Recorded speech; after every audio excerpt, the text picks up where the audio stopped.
Our featured guest today is Marcello DiCintio. He's the prize-winning author of 6 books, including Walrus Travels Along the Barricades, Pay No Heed to the Rockets, Palestine in the Present Tense, and Driven, The Secret Lives of Taxi Drivers. He's also written for the Globe and Mail, the Walrus, the International New York Times, and Canadian Geographic, among others. He lives in Calgary. His latest work for Windsor's Biblioasis Press is Precarious, The Lives of Migrant Workers. Welcome back to the show, Marcello. Oh, thanks for having me back. I do want to read. I'm gonna read a little bit from the conclusion. After talking, I think it's a good place to end it. So these are the last few pages of the book. Our country's migrant labor policies deny workers a pathway out of otherhood. This country granted the foreign workers of my grandfather's generation and their families a chance to belong, not just to work.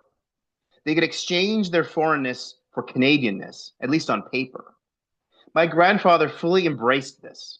I remember traveling to Italy with my family when I was a teenager. Nono brought my sisters and me to the Moro River Canadian War Cemetery near Ortona, a 20-minute drive from his hometown. That he insisted we spend an Italian afternoon paying respects to Canada's war dead, soldiers he would have fought against during the war, testified to his deep connection to the country that welcomed him. But Canada renders today's migrants as permanent outsiders.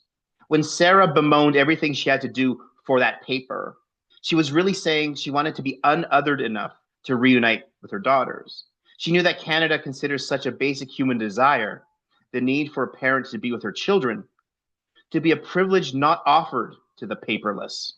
She knew what all migrant workers know, that Canada feels no obligation to people like her. We don't invest in their lives beyond the cheap labor they provide because they are not one of us.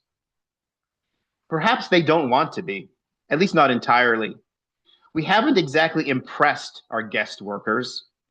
I recall a woman named Gerlie Pascal telling me that she was not Canadian, even though she received permanent status years ago. I assumed she meant that Canadians didn't treat her like she belonged. I wonder, though, if Gerlie distinguished herself and her fellow Filipinas from citizens who consider themselves above low-paid labor, who exploit migrant workers, and who warehouse their own elderly parents. Maybe Gerlie wasn't complaining when she said she wasn't Canadian. Maybe she was boasting. As an outsider, she could see through our self-delusion and wanted no part of it. I suspect much of the delusion is believing Canada designed our migrant worker program out of altruism. The temporary foreign worker program is not a charity. Temporary work permits aren't akin to the winter coats Trudeau handed out to Syrian refugees at the airport. The official goal of the program, according to the government website, is plainly to hire workers to fill temporary jobs when qualified Canadians are not available. Not to ensure Sarah's children are cared for in India or to provide Julian's mother with a bigger house in Mexico. When the government evaluated the program in 2021, it didn't examine whether or not the workers' lives were improved, only the program's impact on the Canadian labor market. The policies aren't meant to give, but to take.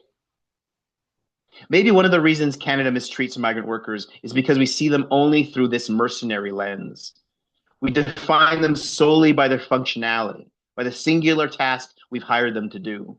We assume they define Canada in similarly shallow terms, not a place to live, but a place to work. And yet, the migrants I met all transcended their low-paying jobs. They had a larger purpose than grinding out a bi-weekly paycheck. They worked for their futures and for the reunification of their families. They formed communities. They stood up against injustices perpetrated against themselves and others. As Raoul said to me, we help each other in the good and bad times. These are the values we consider to be Canadian. These are the same values my grandfather held. He brought more than just his labor to Canada. Hundreds of Calgary Italians mourned his passing because of the man he was, not for the concrete he poured. If we didn't identify my Nono by his labor, then we owe the same respect to the migrants who come to work here now. Migrant workers don't want much from Canada. I met no worker with unreasonable expectations. All Celeste and Griselda wanted was to be together. Gabriel just wanted the chance to be a good dad. And Neil wanted therapy for his daughter. Ryan to pray over her dying mother. Workers want bunkhouses free of vermin and workplaces free of lecherous supervisors. They want fair wages and fair treatment. Like all of us, they want a better life. If Canada were as Canadian as we claim, if we embodied the idea that we're no longer a white man's country, but a place that welcomes all, we'd feel more responsible for the migrants because of their vulnerability, not less. We wouldn't force them to choose opportunity over home while we, as citizens, take for granted we can have both. Instead, our treatment of migrants undermines our own fragile national fiction. Our failure to live up to our own billing has ramifications not only on how others see and will see us, but on how we'll come to see ourselves. By diminishing the dignity of our most precarious workers, we diminish our own.